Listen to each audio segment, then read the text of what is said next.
Me revoici mes amis pour vous parler d'une monnaie en or historique, la 10 francs or Napoléon III, et vous faire voyager à travers le temps en vous présentant cette sublime monnaie en or ancien.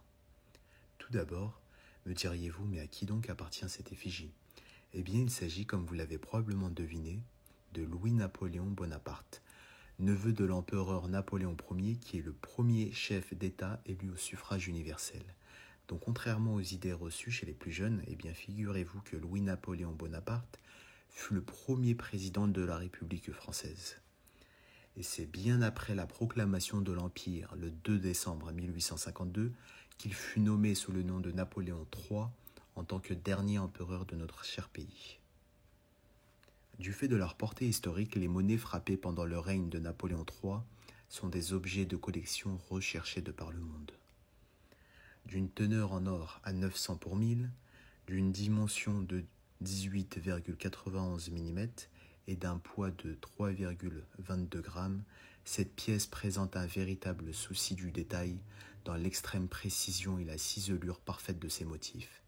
Une véritable œuvre d'art.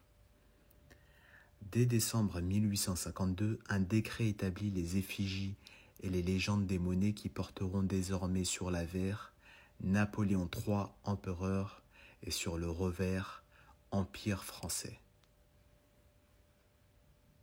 Le motif de ce demi-Napoléon est le premier adopté par le Second Empire. On y voit le célèbre profil de Napoléon III reconnaissable à sa barbe impériale.